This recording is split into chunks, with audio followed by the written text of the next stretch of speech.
first oversight hearing. How appropriate after suffering through the last 3 years, 2 years, or whatever, without having these type of hearings that we wanted, this subject matter. And I'll be very quick. I've just got a couple of questions. We all know, it's gone over how much this has cost us in the way of lives, how much it's cost us in money. We don't know yet the impact that the lockdowns and everything else and the lack of children going to school has had, but we know that it's going to be tremendous in the future. I want to ask you, Dr. Howard, in your work, have you ever compared oversight and compliance in U.S. taxpayer-funded research facilities in foreign countries to that in domestic institutions? I'm not familiar with prior GAO work in that area, but we can do a little research and get back to you. I'd appreciate that, because it's my understanding that the NIH, for instance, exempts foreign animal labs from compliance with the U.S. laws, and that's very concerning, especially if they're sending money over for research in places like the Wuhan lab of virology and other labs in China and Russia. This is something that I'm very concerned about. Dr. Ingsley, I want to ask you, and this will be my last question. I'll go real quick, but thank you for being here, first of all. The Center for Health Security released a report in 2018 that was titled The Characteristics of Pandemic Pathogens. This point isn't too far in. It's the executive summary, but I think it's a good one. It says, although most classes of microbe could evolve and or be manipulated in ways that would cause a catastrophic risk to humans, viruses are the most likely class of microorganism to have this capacity. Let's assume we read nothing else in that report except for this.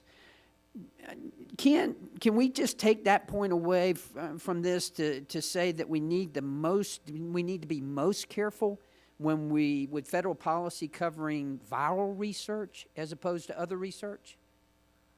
I think the federal policy needs to be most careful around proposals to make pathogens, in particular viruses, more transmissible or more lethal.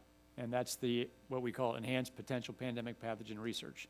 I think a lot of viral research poses no obvious risk at all within the laboratory, but there is a very specific area of viral research around making viruses more transmissible, which requires, I think, very special attention, very special review by the government.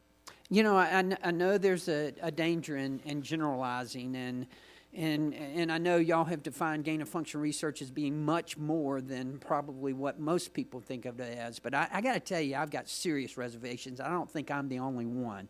I think Americans have serious reservations about this, with all due respect to research. And I do have a great respect for research. I'm a pharmacist. I went through pharmacy school, saw researchers working diligently, and what has happened through research and development in my career as a pharmacist is nothing short of miraculous.